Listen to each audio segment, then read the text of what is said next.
Peace. It's good to see you again. I thought it might just be a nice time to maybe chat, and I have some tea as usual. If you want to, feel free to pause the video and get some tea so we can sit and chat together. Chat with spirit.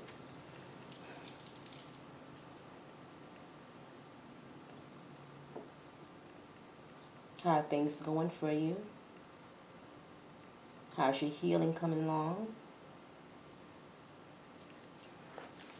I hope all is well.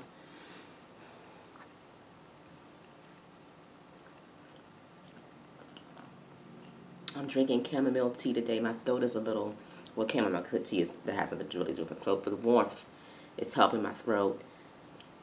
But I'm in a relaxed mood. I'm trying to slow down and enjoy my time off and to really relax. And show you my teacup. Isn't that beautiful?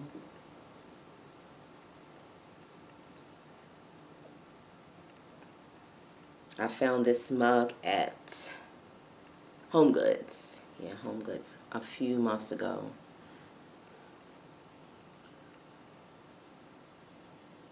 And the tea is from Harney and Sons, but I also make my own teas too. I have chamomile here, but sometimes it's just easier to throw in a tea bag, right?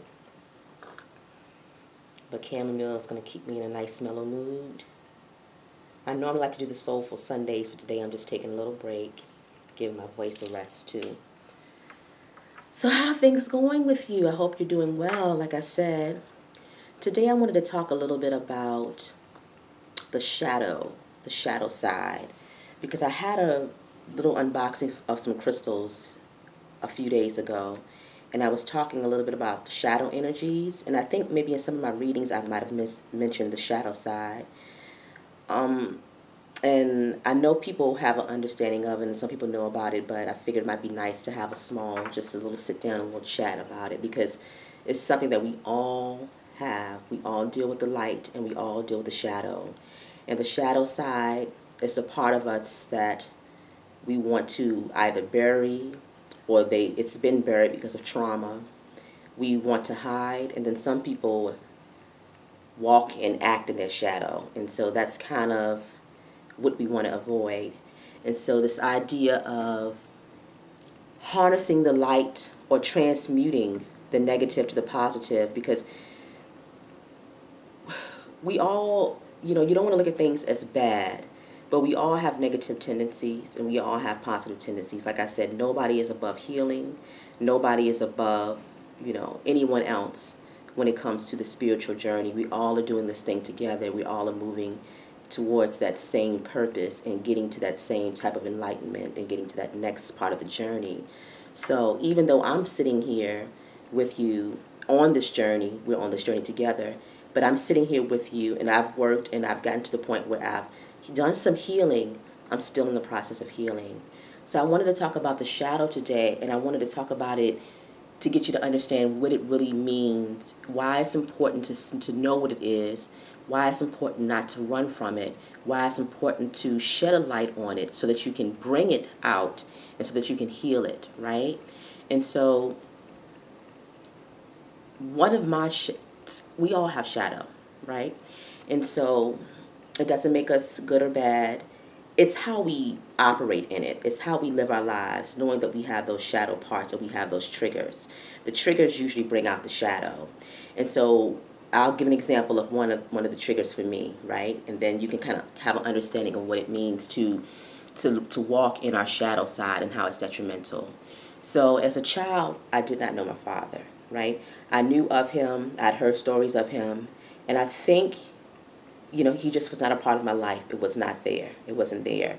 And I know my mother, she tried to say good things about him, but I got the sense, and as an adult for sure I got the sense that he was not in a position. He wasn't in a position spiritually, emotionally, mentally, or physically in any way to take care of a child or to nurture a child, right? But as a child, that's something that I wouldn't think about. It's just this person, this other part of me, because you think of your mother and your father, this other part of me that's not in my life. And so that creates a trauma, right? And so you have that trauma, and especially when you're dealing with childhood traumas, those are very, very hard. And if you're dealing with childhood traumas when it comes to parental issues, it could have been abuse, it could have been abandonment, it could have been neglect, it could have been so many different things that we have to work through as we get older. First, we have to acknowledge that could be a part of the problem. Usually it is.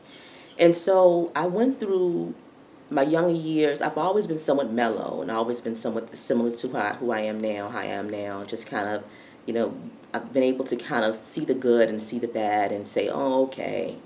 But I would have deep moments where I would be so sad and, just even depressive states where it's like, oh, my dad doesn't love me. My dad doesn't want to be with me. My dad doesn't care about who I am. My dad doesn't, my dad doesn't, he has no interest in who his daughter, who I am. He doesn't want to meet his daughter, right? And so those things will stick with you. And then as a teenager, those things will stick with you. This part of yourself that's hidden in this person that you've put something on, right? Because we don't know his story. We don't know his story. But this person that we've attached ourselves to, and we've attached certain type of hope to. And as a child, that's understandable because we don't know any different. And so it's this void that's created, which creates a deep trauma, a deep emotional trauma. And as you get older, it moves into other parts of your life, right? And so you start dating or you start thinking about getting relationships and things don't go your way. Oh, that person they don't want to be with me. That person doesn't love me. That person doesn't find me interesting, or that person, and then it's like, oh, well, my dad wasn't around with me, so why would anybody else want to be with me? Or, what makes it so that people don't want to stick around? What makes it so that people don't want to be around me? And so you start to kind of have those type of things, right? Or you start to look at people and say, or the opposite of that, where, well, who are you, maybe in a relationship, well, who are you to tell me what to do? Because I don't have a father, that type of situation where it's the whole other opposite side. So that's just a small example. Another one for me, another trigger for me is financial situations as a child. Seeing my mother struggle. My mother, I love her, is a very, very spiritual woman. She lived a very spiritual life. She lived in spirit. And she's in spirit now. But it would be financial stuff that I didn't really start paying. I always knew it was there, but I really started to notice it as I got older, and so that became a trigger, and that's a trigger now. Where, okay, if I'm in a situation where, say, I'm at a job that I want to leave, or say I want to try something different, but it's like, oh no, what am I going to do? I'm not going to be able to afford to live. I'm not going to be able to afford to pay my bills. I'm not going to be able to afford to, take care of myself. What's going to happen if I end up on the streets? And we never were in a situation where we ended up on the streets. My mom, we always made it through. We always got ourselves together as a family, and we were always able to move on to the next journey. She was always working, no matter what capacity. She put money together, and she worked for herself. She would go work somewhere else if she had to. So it was never a situation where we didn't have. But those ideas that those triggers and those traumas and those things, how they stay with us, how they affect us, and how they mold us, and how we interact with the world based on those triggers. Even deeper than triggers that we experience in this lifetime, I also talk about things that happen when it comes to ancestry. Okay? So take somebody who also has, say, a black woman living in this country, then I think about my ancestors, and I think about some of the things they would have gone through, and I think about how their body would have been interpreted, how their body would have been looked at. And I do a lot of poetry, and I do a lot of work on that. I do ancestral work. But the idea of past life trauma, things that weren't healed, things that still need to be understood, things that still need to be broken down, things that still need to be brought to the light from the ancestors that felt that trauma, that carries its way through genetically. It's not like in the DNA codes, but it is something like through the bloodline where you don't know it's there, but it's still that trauma that's deep within the bloodline.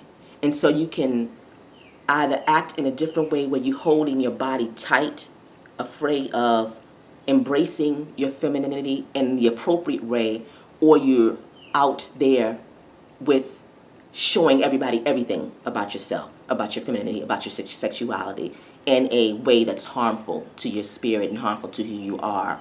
So what the shadow is, the shadow is things that have been created due to trauma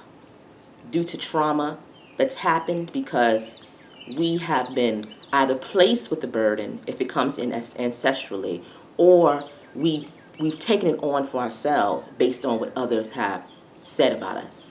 So when I think about my father as an adult, I realize now that we all have our own journey, right? We all have our own lessons. We all have our own hardships, and we all have our own way to get to the next spirit realm. Some will ascend higher than others. Some will stay here. Some have work to do. It really just depends. But his journey was different than my journey. I know that now. As a child, I didn't know that. That's why the childhood traumas are so deep, because as a child, you don't see yourself separate from your mother or from your father. It's a melding. You're one. These are the people who I expect to be with me. These are the people that I expect to love me unconditionally, no matter what. And maybe he did love me in his own way, right? So we expect people, as a child, we expect people to love us. So if you're going through any type of abuse, if you're going through any type of neglect, if you're going through any type of issue like that, you're not going to be able to say, you're not going to be able to kind of rationalize it or understand on a deep level and say, okay, it's not me. It's not me. And you hear that a lot, when you have to, when people talk about getting the counseling and you have to find out that it's not you. But as a child, you don't really know that it's not you. And what happens with the shadow is that you never really realize that it's not you. You hold on to things and you think it's you. You think that those traumas are you. They're not separate from you, they are you. And that's the problem with the shadow, right? So the shadow, and what happens is you push those things deep down inside. You push the traumas down. You push the pain down. And you push those insecurities or those things, whatever you want to call them, you push them all the way down to the point where they're in the dark, where they're not hidden. But they are visible, because what happens is it's a trigger. And so the trigger will happen, and the trigger will bring out the trauma. And you will either react in certain ways to it, you will bring out that negative side, or you will go in. And going in means that you retreat, not in a good way, but you hide yourself. You hide parts of yourself. You hold on, and you cover your eyes, you cover your ears, you cover your mouth, kind of like that whole situation, and then you become invisible, right?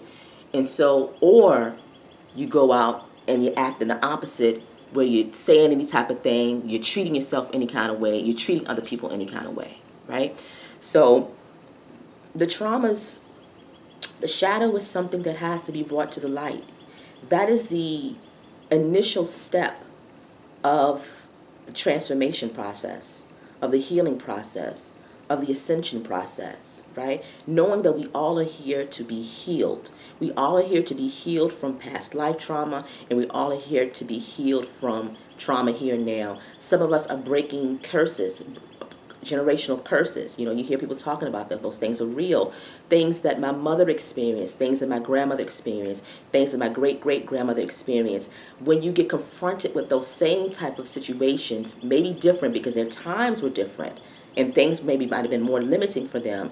But when you have the opportunity to break out of those type of cycles, how do you do it? And do you do it? Or do you stay in it, or do you not even know about it at all? And that's why we do shadow work, right? So shadow work is saying, what is this? What keeps me in this situation where I feel this way about myself? What keeps me in this situation where I have to depend on others to give me something that I should be providing myself? What gives me this feeling that I don't know who I am? right? Because you have to know the triggers, you have to know the shadow in order to know who you truly are. I have to know what I'm working with on this planet. I have to know what I came here with, right? So I have to know that I came here with the ancestral trauma. I have to know that I have trauma from my father. I have to know that I have financial triggers and things like that. Because if I, knowing those things means that I can start to implement steps to pull myself out of it when those triggers come up, right? Because what happens is when we don't know it and when we don't even want to confront it, we don't realize it, but we live our life according to the trauma. And somebody who lives, and that becomes a person who, a shadow walker or whatever. I mean, that could be, that's just me coming up with the term, but that could be that's somebody who walks in the shadow. Some people walk in the shadow because they don't know any better, because they don't understand their triggers, they don't understand the traumas that they've had, or they understand them but they buried them so deep, so they walk in trauma, or they walk in shadow. Some people walk in shadow because they decided to embrace the shadow elements of their life and the shadow elements of who they are. And that goes into what I was talking about in an earlier reading when we talk about people who have a demonic energy or people who have lower level energies. These are lower level energies because truthfully and honestly in life, it's easier to walk in the shadow than it is to shine a light on it. It's easier to walk in the shadow than to walk into the light. And we're not saying that we're holy. We're not saying that we're saints, because even the saints, had to go to spirit and go to the Most High for reassurance. Even the saints had to not test, but had to reaffirm their spiritual practice in whatever the way that they did it, through sacrifice, through prayer, through not questioning, but through waiting to hear those answers from God, and maybe not being sure all the time and knowing things are coming. That's kind of like this idea of faith, right? So we're not saying that we all are trying to be saints. We're saying that we're trying to be who we're supposed to be. We're trying to be the best versions of ourselves. We're trying to be, when we got here, we came here with the Holy Spirit and the holy light, right? We came here with the guiding light, and I call that the Spirit. That's when I talk about Spirit, I talk about that. It's the light within us, but it's also the light that shines on us from the guides and from the ancestral and the spiritual energies around us. That's all Spirit. Spirit is just working, is flowing. So we come here with that. And so the goal is to shine it, right? And what the shadow does is it keeps it hidden. So whoever you are, nobody's perfect. Nobody is above healing, like I said. So we're not trying to become perfect beings. We're just trying to become who we are. We're trying to become who we are. And when we become who we are, we're able to understand what we're supposed to do. If we don't become who we are, we're not doing what we're supposed to do. I'm going to tell you that right now. You're just not doing it. You're doing what other people want you to do. You're doing whatever they want you to do. But you're not doing what you've been told to do by the Spirit, right? So what the shadow does is it keeps the spirit hidden. And the spirit work and the light work, if people talk about light workers, those are hard. That's a hard path to follow because it requires a huge amount of faith, and it requires an understanding that things will not be given to you without trust, without faith, and without sacrifice. And so it's a hard road because the gold is not just laid on the path. You just don't pick it up as you walk by. You don't pick it up as you walk by. You get little nuggets here and there. And then you say, but that's the test, because usually, I've talked about this, where the guides and our creator, that energy wants to see how far are we willing to go when it comes to our faith. Not just in the spiritual realm, but really in ourselves, in our strength of character and who we are. And so walking a spiritual path is not easy. Even when it comes to being out in the world, there are no jobs. Those aren't any qualifications. I can't put my resume together and put, I read cards on my resume, or I talk with spirits on my resume. I wonder if they're going to give me a call back. They're not going to call me, right? They're not going to call me. So it's parts of ourselves that we have to, you kind of have to balance. Unless you're able to live perfectly in spirit. That's, the monks, they're able to do that, with a blessing. But for those of us who have to walk the path and, walk and operate in the world, it's different. So that's what makes it so hard, because the rewards aren't just in our hands like that. The rewards come to us in time, and they come to us bit by bit, and then maybe not a reward, and then one day a bit, and it won't be like, sometimes it won't be a nugget. It's not a gold nugget. It's not $100 bill. It's just it could be an insight, right? So that's the hard thing about the spirit path, and but the shadow path is different. The shadow path is a path of manipulation, right? Because you know your trauma. This is for the ones who are able to manipulate it, who know their trauma, or they know it. So what happens is, you know what the trigger is, you know what the trauma is, and you start to walk in that trauma, and you start to expect other people to respond to that in a way, or I can't really explain it. Let me see, can I explain it?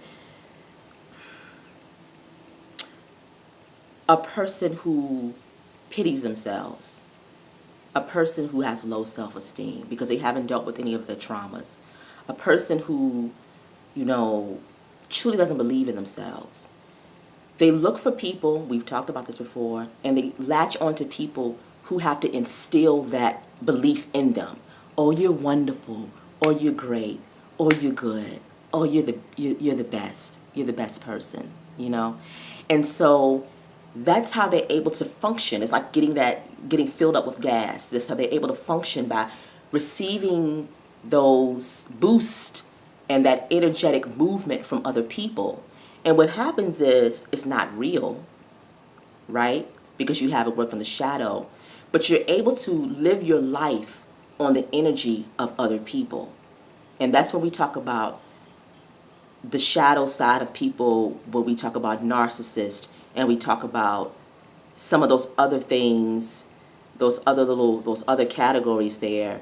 But these people are able to exist on the energies of others in whatever form it may be. When you express something and you pity yourself, and somebody's able to give you something to reassure you, not and then you say, oh, okay, and it becomes a situation where it becomes not about you, but you start to look to other people to show you who you are, to validate your behavior. But then the negative side of that is you start to blame them. You start to blame them for who you are, and you blame them for things that don't go right in your life, because you haven't done any work. You haven't done any work or any healing on yourself. Some people thrive on that because they go through life and they don't have to do anything. They're just able to breeze through life and hop around on other people's energies, stealing other people's energies. Pop, pop, pop, pop, just hopping on people just like that, stealing on people's energies. Some people are able to be successful doing that. When they realize that they have an edge, when they realize that they have certain language and certain types of ways that they can go about phrasing things and creating some type of confusion situation where things fall back, and it grants them the upper hand. It's having the upper hand. It's the idea of mastering others. That's the thing about it. Because when we come here, the whole idea of the spiritual journey, and we'll talk about shadow work, is to learn how to master the self. Mastering who we are on the inside, knowing the negative parts as well as knowing the lighter parts. We all have the negative parts. If you don't think you have them, stop it, right? So the problem is, some people don't want to look inward at who they are. Maybe it's too difficult. Maybe they just have no interest. But instead of looking inward, they like to take their idea, they take that energy and look outward, but not in a positive way.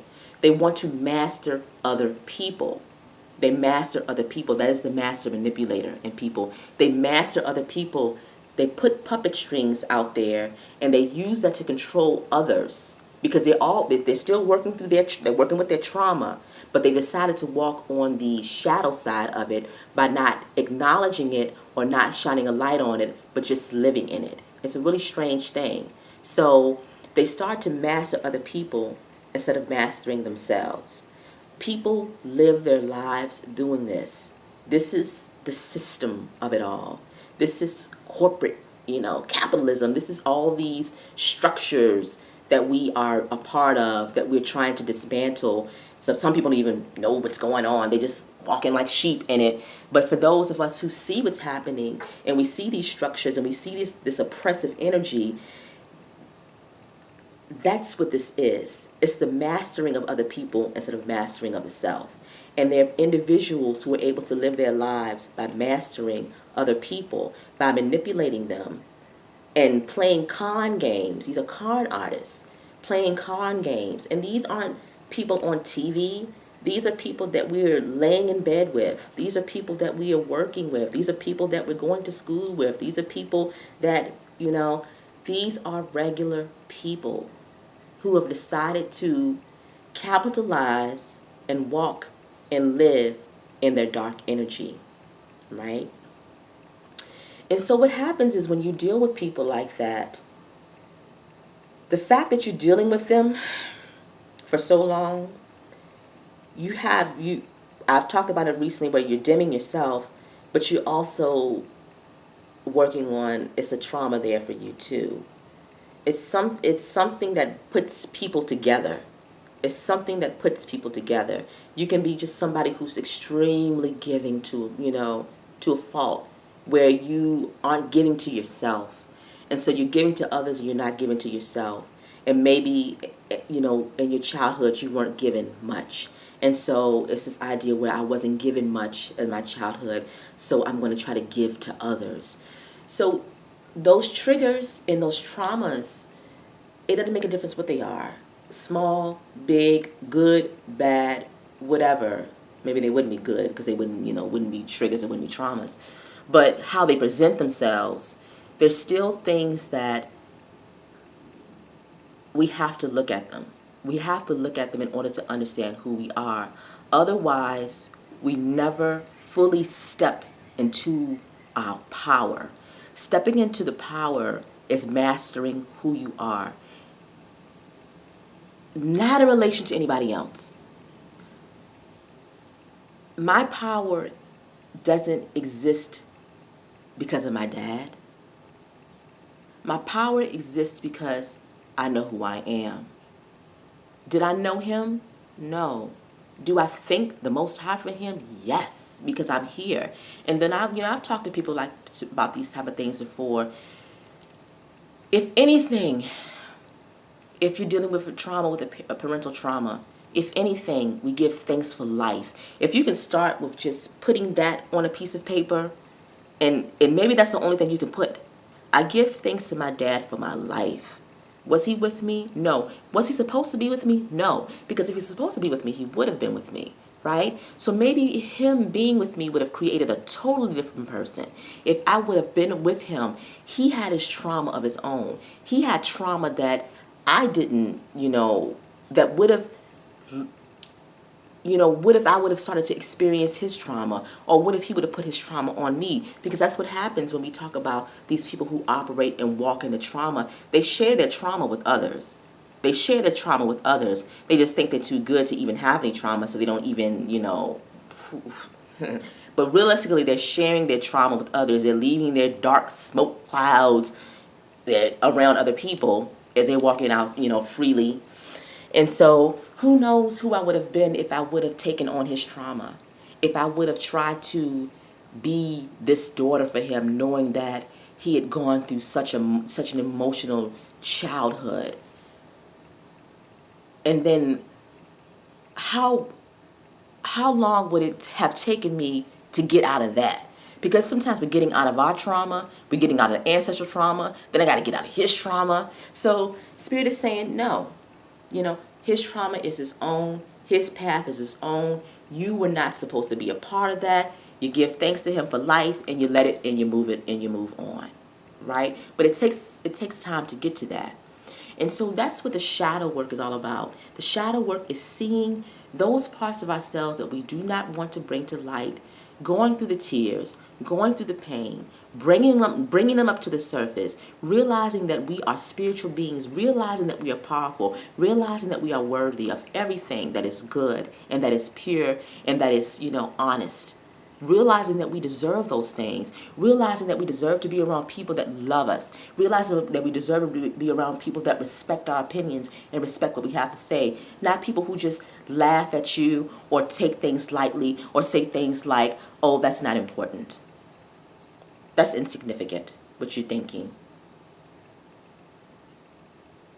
And then what happens with that is you're dealing with people where you can't even grieve in certain situations because they either look down at you or they're too busy grieving. You know what I'm saying? And so you're like, well, shit, you grieving for what? I want to grieve too, but I'm never in a position it's never reciprocal where I can grieve and you can allow me to grieve. It's always me having to care for you and care for your weakness. It's nothing cool about going through life being weak. And I'm not trying to say that in a because we all have weaknesses. We all have moments of being weak. We all have moments of needed to be reassured. We all have moments of, feeling sensitive. That's not what I mean. I mean when you don't want to do shit for yourself. You don't want to do anything for your spirit. You want to do anything for your growth. I'm talking about real stuff. You don't want to do anything for your growth. You don't want to do anything for your healing. You don't want to hold yourself accountable for anything.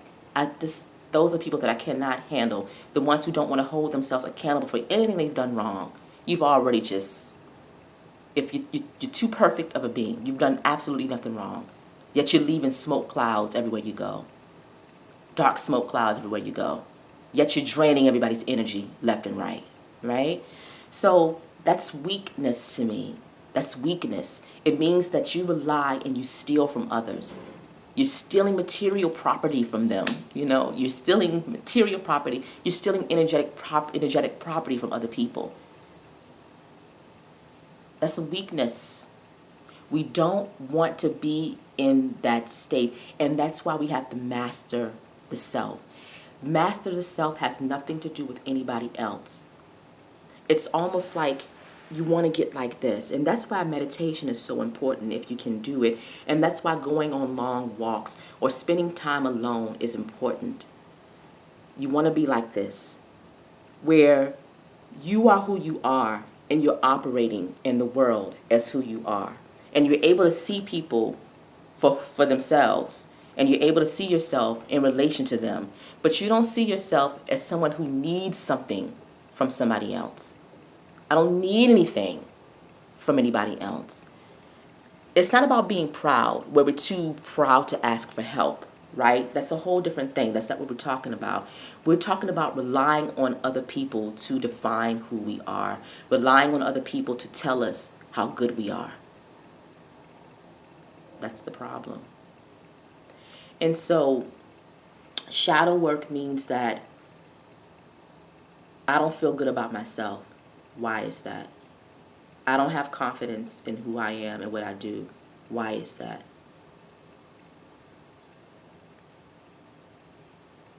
So that's just a small part of shadow work, and that's just kind of a small talk on how we end up, how the narcissist and how some of these lower level energies are created. They're created because they didn't deal with their trauma, and they have no desire to do any shadow work.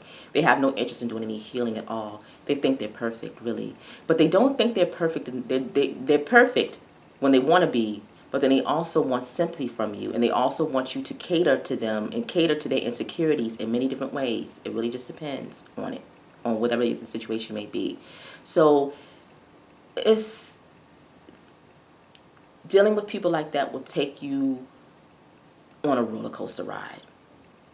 You will never get a chance to heal who you are when you're dealing with people who have not mastered themselves, have no interest in mastering themselves. They have no interest in healing work. They have no interest in healing or understanding who they are, understanding their shadows, understanding their trauma. And then you might say to yourself, well, I can help them heal. I don't know. I don't know about that one. I don't agree with that. I think we can help people only if they're working on their healing. But if they're not working on their healing, if they don't believe that there's healing that needs to be done, more power to you, my friend. You're going to end up trying to convince somebody of something. And while you're doing that, you're going to be neglecting yourself and putting yourself deeper and deeper and deeper into a grave. I don't know. But since we're talking about shadow work, I just wanted to show some crystals, meditation, and ritual. Black tourmaline. We talked about that yesterday. We talked about some crystals yesterday. Black tourmaline. Any of the dark crystals are good for shadow work. Obsidian is another good one. Chrysanthemum stone is another good one. Shadow work.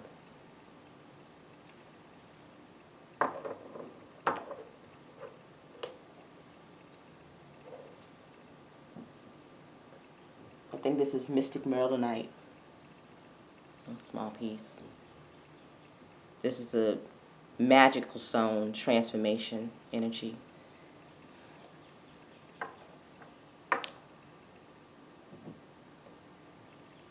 Epidote.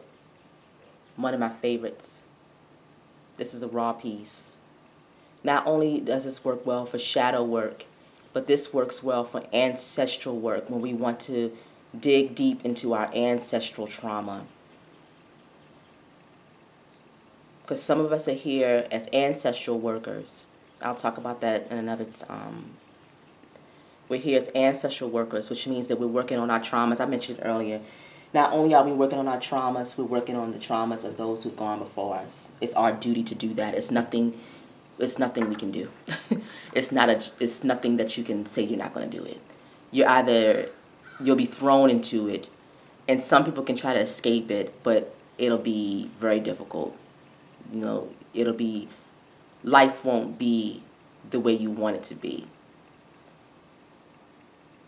And ancestral work it's not where you're seeing, it's nothing where you're seeing check mark, check mark, check mark, check mark, check mark.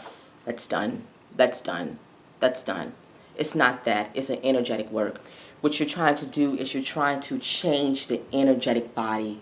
So say something is heavy like this, heavy like a rock, right?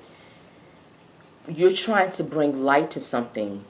And ancestral work could be done in many different ways. It could be done in prayer. It could be speaking names. It could be doing ceremony. It could be writing about the ancestors. Writers, poets, songs, whatever. So what you're doing is you're shedding light and you're lifting.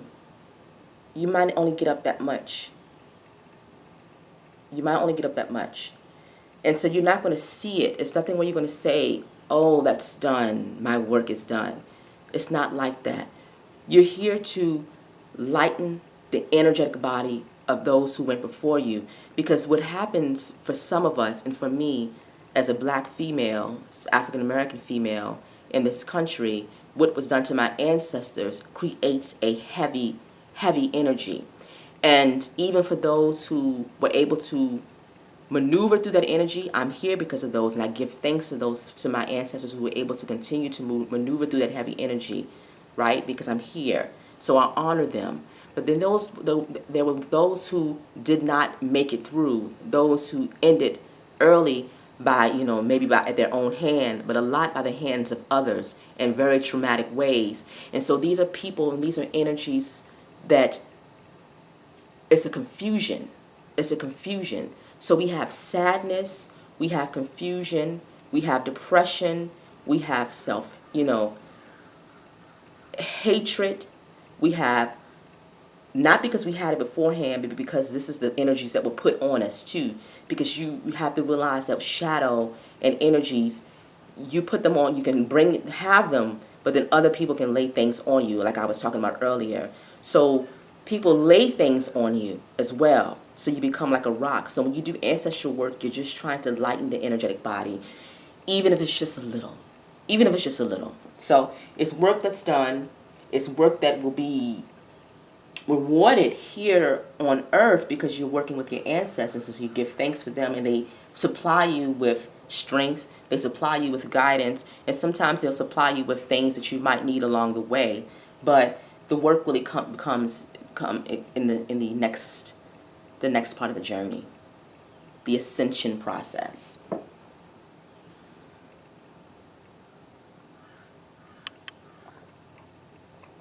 Because I think I talked about that last time, where we're not, that's why it's important to master the self, because we're not just here working here on the physical plane. Those of us who understand the mastery of the self, we realize that we're working on the physical plane and the spiritual plane in tandem. It's a working together, working with the spiritual realm, and understanding that that energy has knowledge and an understanding of things that I don't have, and me here and maneuvering my steps based on that, walking based on that, putting my trust in that, right? So, let's see. This is a piece of black moonstone, and this isn't larvicite, but it almost looks a little bit gray too.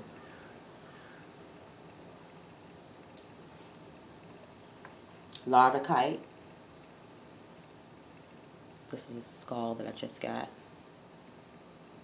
This is another piece that I had.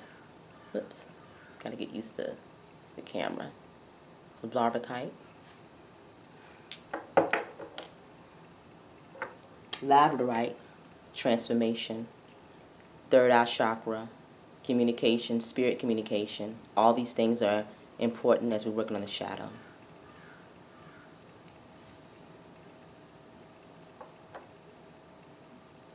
Let's see.